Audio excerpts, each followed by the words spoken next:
Hindi nga pala ako mapakali ngayong araw na ito mga boss. Maghapon na naman kasi ako dito sa loob ng bahay. Ang hirap mag-isip kung anong gagawin ko.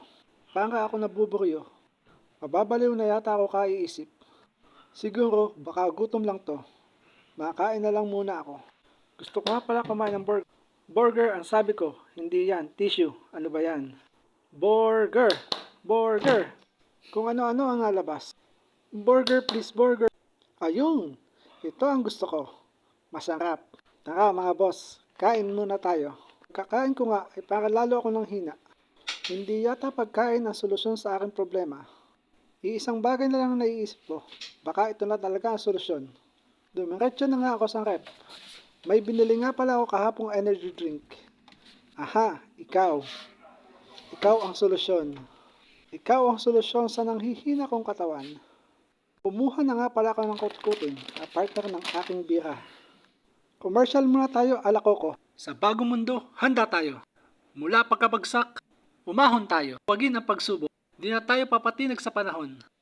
Kasama ang Bira Energy Drink. Bumagsak tayo noon pero aangat tayo ngayon. Bira, angat ang lakas mo. Ayos ba? Napanood ko lang yan sa YouTube. Idol ko kasi si Tanggol. Matagal na din pala akong hindi nakakapanood ng TV. Halos lahat ng palabas ay hindi ko na maalala. Ang ginagawa ko lang dito kasi ay kundi mag-Facebook. Kung hindi nagpe-Facebook ay nagmo-Mobile Legends na lamang ako. At ito nga, nainip ako, di mag-vlog ako kunwari. Habang unti-unti nga nauubos itong aking energy drink, parang nararamdaman ko ang aking katawan na nalakas. Bumabalik na yata ang lakas ko sa 100%. Kaya bigla akong napatayo. Bigla akong naisipang maglinis ng bahay. Inuna ko nga pala itong paghuhugas ng plato. Di pa pala ako hindi nakakapaghugas. Tumambak na dito sa aking lababo. Minsan nga ayaw ko na kumain para wala na akong hugasan. Pero hindi pwede dahil katawan lang natin ang ating puhunan. Kailangan natin maging malakas at bawal magkasakit. Pagkatapos ko nga maghugas ay sinunod ko naman itong aking kama.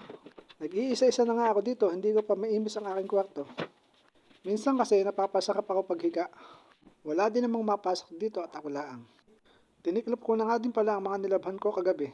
Dating ko kasi naglaba muna ako kasi tambak na aking labahin. Alam nyo sa totoo lang, pang-isahang linggo lang ang dala kong mga gamit nung ako'y nag-ibang bansa. Ang nasa isip ko kasi magbabakasyon lang ako at hindi magkatrabaho. Pagkatapos ko magtuklok, ay inipid ko naman tong aking rep. Gawa na saksakan. Kailangan ko lang pala ng pampalakas para ako mag-isip ng gagawin. Yun lamang po. Bye-bye!